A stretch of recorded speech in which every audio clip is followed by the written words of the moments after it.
Thank you all for joining us here at I-80 Sports, where today we continue our 32-part 2021 NHL team preview. Today's team, the Arizona Coyotes. Thank you all for joining us here again at I-80 Sports.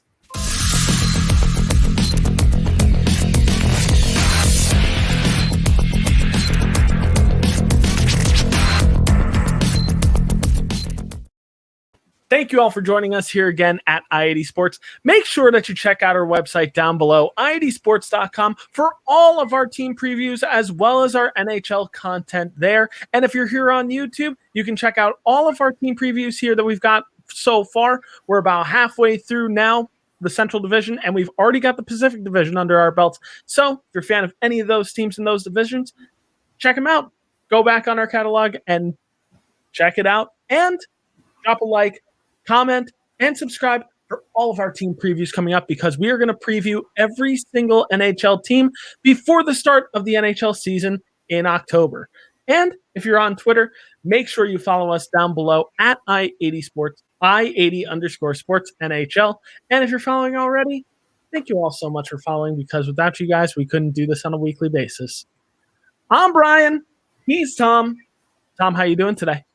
Doing well, and here we are to preview the Arizona Coyotes, a team that's sort of going in a obvious direction right now, but it's a team that has a lot of uncertainty too in terms of where they're going to play in their arena situation, and it would just be so 90s if they did all this hard work and brought in a lot of high picks for them to move to another city and have success. So we shall see what happens with them, but right now they're still the Arizona Coyotes. They're still playing out of Glendale. So we're going to preview what they have and what they may do. Yeah, we're just going to see it. And I do agree that they're going in a very obvious direction, but we're going to address that throughout this video. So it'll be quite apparent. So let's first start off by talking about some 2020 and 2021 team facts. So first and foremost, what was their record last year? Arizona was 24, 26, and 6. That's 24 wins to 26 losses to 6 overtime losses, which was good for 54 points, and they finished 5th in the NHL West Division last year.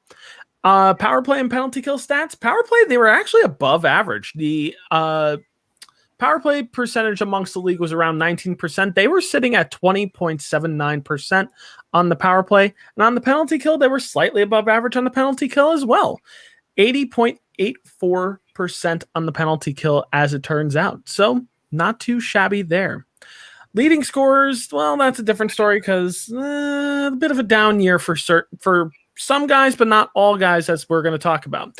Leading scorers included Phil Kessel with 43 points, Jakob Chychrun with 41 points, and former Arizona Coyote Connor Garland with 39 points. As we all know, he was dealt to Vancouver in the Oliver Ekman-Larsson trade. So now, some key additions and subtractions for the Arizona Coyotes. Okay, this is going to be a bit of a speed round, because this is by far the most additions and the most subtractions for any team in the NHL. So, additions, we've got Connor Timmins, Shane Gostisbehere, Andrew Ladd, Antoine Roussel, Louis Eriksson, Jay Beagle, Travis Boyd, Carter Hutton, Ben Hutton, Dmitry Yaskin, Ryan Dzingel, and Anton Strawman. Subtractions, Darcy Kemper, Oliver Ekman-Larsson's, not Larson's, Connor Garland, Christian Dvorak, Nicholas Jarmelson, Alex Goligoski, Antti Ranta, Michael Bunting, Frederick Gauthier, Michael Chaput, Dryden Hunt, John Hayden, Jordan Osterley, and Tyler Pitlick to the expansion draft. Holy moly. A bunch of names going in and out of Arizona. My goodness. But that being said, we've got a pretty new team to look at here for Arizona. This is a very new look type of team. So we got to talk about some X factors. And when we talk about X factors, no, we're not talking about NHL 2022 X factors here. We're talking about who we believe are X factors, who is the most important to the team's success and potential downside as well. So, Tom, I've definitely done enough talking here. So let's start with you. Who do you feel are X factors on the Arizona Coyotes this year? Sure. Well, one guy who comes to my mind is Shane Gostisbehere. He was once considered the future in Philadelphia. He had some good years there, but now he's been moved out to the desert. His play on that second pair is going to be crucial to the success of this club. Also, the play of Phil Kessel could be huge. If he plays well enough, it could lead the rest of the team to follow suit. He's experienced. He's got 2 Stanley Cups under his belt. He's been in this league a while. If they do, and if Kessel plays well and the team doesn't do well, the hope is that maybe, just maybe, somebody will come calling for his services at the deadline, and they can maybe fetch some more assets as if they don't have enough already for him at the deadline. But we'll see what happens. Yeah, I agree. I mean, normally in any other year, I would be saying Phil Kessel is the key X factor here. But as Thomas, you alluded to before, I honestly don't know how long he's going to be in Arizona. Like, we could see him dealt well before the trade deadline. We could see him dealt at the trade deadline. Maybe he stays in Arizona this year. Who knows? So instead, I think there's one guy that I want to give the most attention to, and that's Jakob Chychrun, who I think personally is one of the best defensemen in the entire NHL. And it's quite unfortunate he has to play for this year's Arizona Coyotes. On any competitive team, he competes for a Norris trophy, and that's no hyperbole. I know I've said in the past, like, oh yeah, Thomas Chabot, he's definitely a Norris candidate. Yeah, I probably overplayed that a little bit with Thomas Chabot, but with Jakob Chychrun, no, I definitely don't think that's any hyperbole. He is that good. And if you don't believe me, how about 18 goals, 23 assists for 41 points in 56 games last year? That's top 10 amongst all NHL defensemen in points in the NHL. He also led all NHL defensemen in goals last year with 18 goals. There is a ton of upside for Chychrun, and honestly, his biggest upside right now going for him, he's doing all of this at just 23 years old.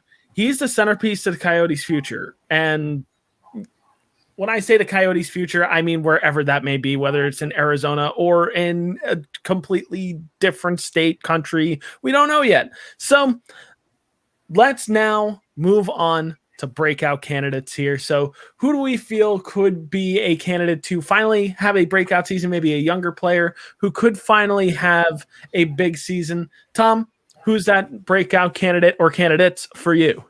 I'm curious to see what Barrett Hayton is going to do here. He's projected to get those top 6 minutes, projected to slot in as the second line center. I really, really, really liked what I saw out of him back in 2020 World Juniors. He was the captain for the World Junior winning Team Canada. Played in the AHL last year, had 10 points in 26 games, which isn't great, but it's definitely not horrible either.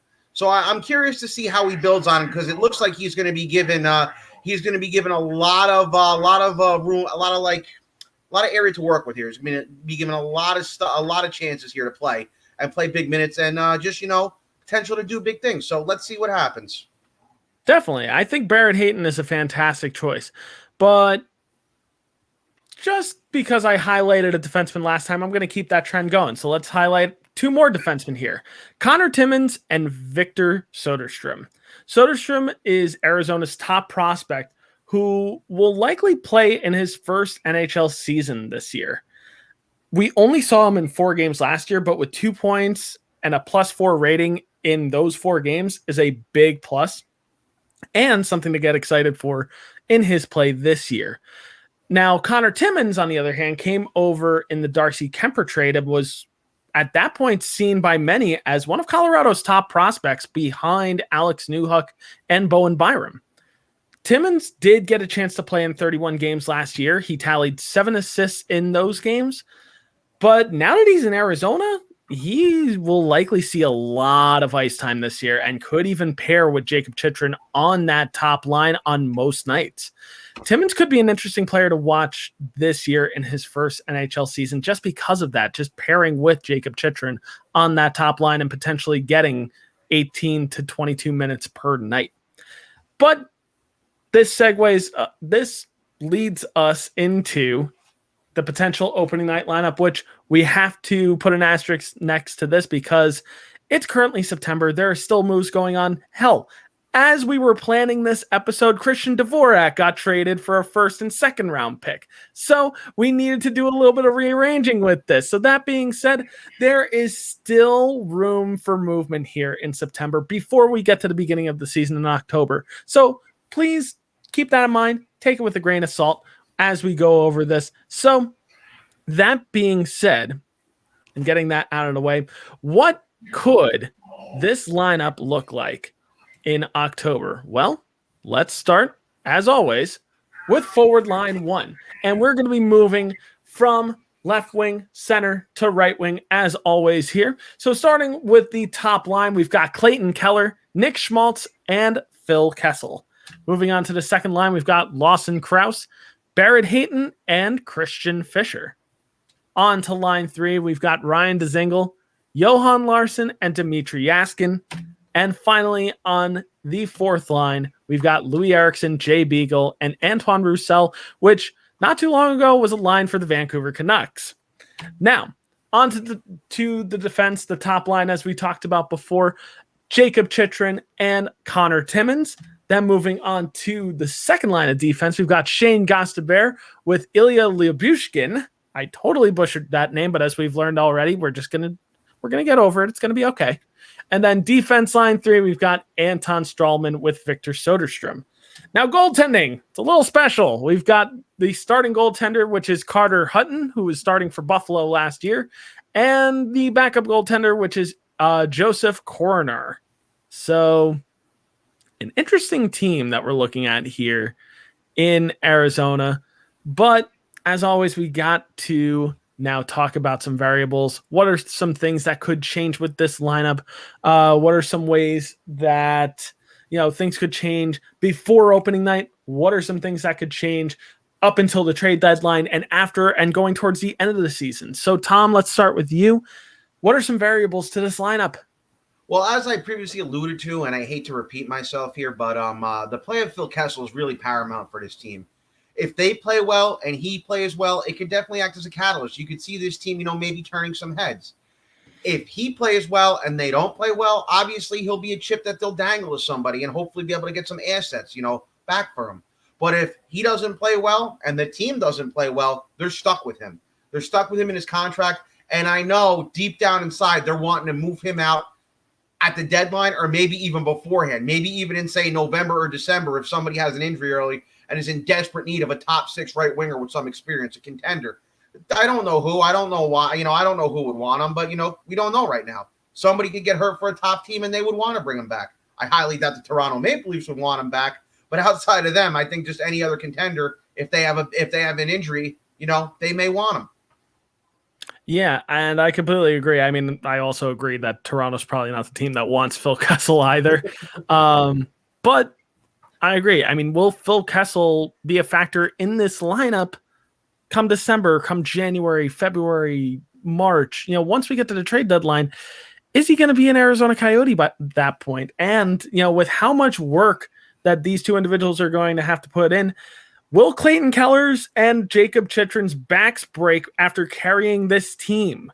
Because, I mean, to be honest, there's really only a couple players in this lineup that I think are in any way, shape, or form factors on this team. I mean, Clayton Keller, Nick Schmaltz, Phil Kessel, if he's still around, Christian Fischer, if he's still around, Barrett Hayton, yeah, he's also going to factor on this team too. Jakob Chychrun, as we talked about, Connor Timmins, Shane Gostabert, if he's even on this lineup come March as well, Ilya Lyubushkin, Victor Soderstrom, and the goaltending, that goaltending pairing, I got to be honest, and I hate to be blunt like this because I really do respect Carter Hutton and I do respect Joseph Coroner, but this is probably the weakest goaltending tandem in the NHL. I mean, will Arizona maybe look to try to upgrade a little bit before the end of the season? Maybe even look into getting, a younger goaltender soon. But maybe not. I think they're kind of angling for something here, as we're going to allude to now in our question of the day, which our question of the day stays the same as always throughout these team previews, which is, where does Arizona finish this year? So, Tom, I'll start with you, and I think it's going to be pretty obvious how we feel about this one. But, Tom, where does Arizona end up in the Central Division this year? I'm going to say last in the division, but not last in the league. That spot's going to go to the San Jose Sharks, but definitely last in the division, without a doubt. Yeah. For me, to echo ESPN, this is how you tank. They are tanking properly. Arizona is they're definitely going for that number 1 overall pick this year. They want one of either Brad Lambert, Shane Wright, or Matthew Savoy at the top of this upcoming year's draft. There's no doubt about that. Plus, they now have 3 first-round picks this year, thanks to Colorado's desperation for goaltending and Montreal's desperation for needing a center after losing Jesperi Kotkaniemi to offer sheet. And to boot, with those 3 first-round picks this year, they also have 5 second-round picks this year. That's 8 picks in just the first 2 rounds. And to add more to that, they have 14 first and second round picks over the course of the next 3 years.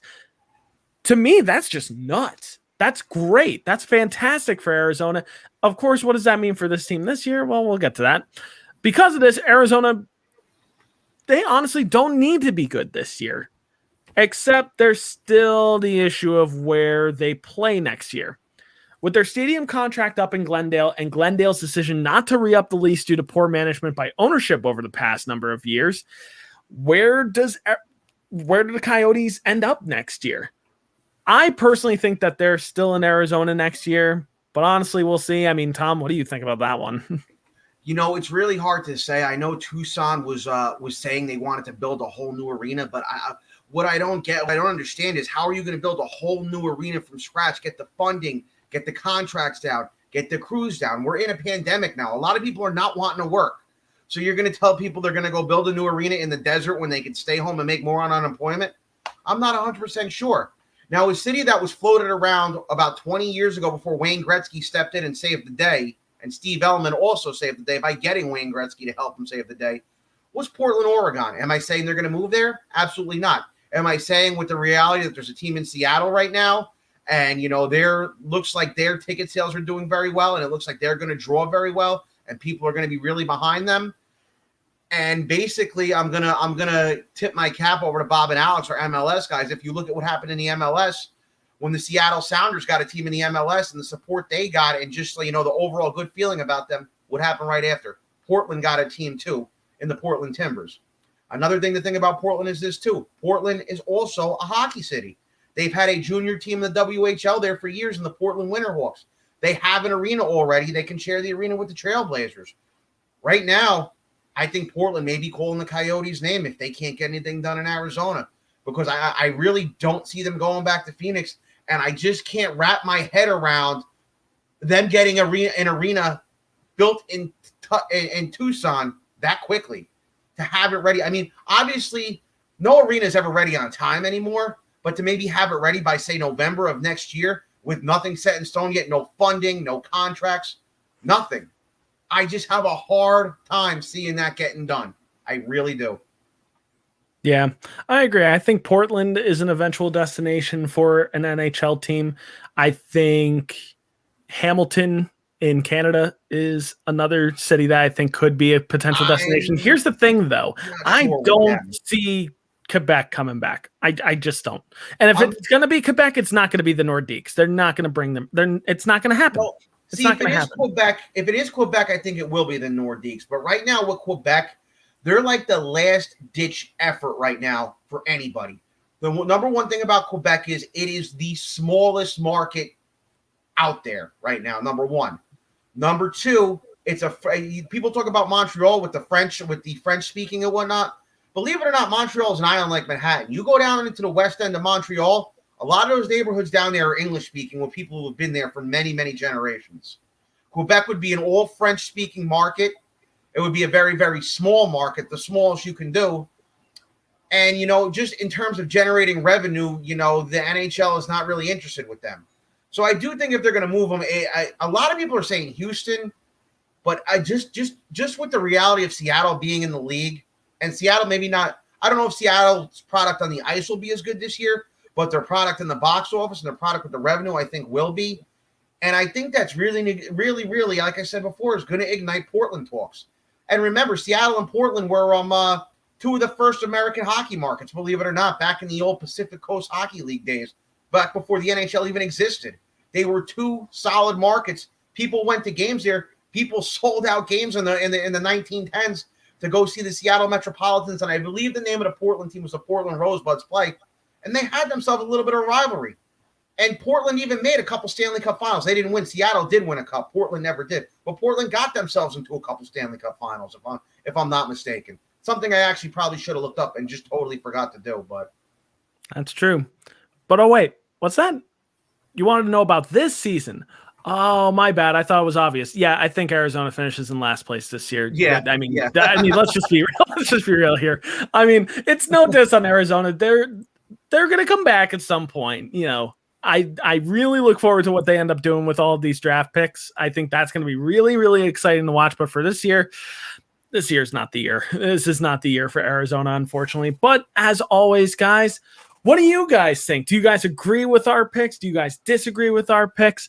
And you can let us know down below in the comments section. And make sure you drop a like and subscribe for all of our team previews coming up because, hey, you might not be an Arizona Coyotes fan, but we are going to be covering every NHL team, all 32 NHL teams leading up to October, the beginning of the NHL season. And you can also check out our content down below at i80sports.com. You can check out our team previews. You can check out all of our NHL content. And hey, football season is on the horizon, so you can also check out our NFL, MLS, NCAA football, and NBA content there as well. And if you're on Twitter, make sure you follow us down below at i80_sportsNHL. And if you're currently following already, thank you guys so much for all of your support because we greatly appreciate it.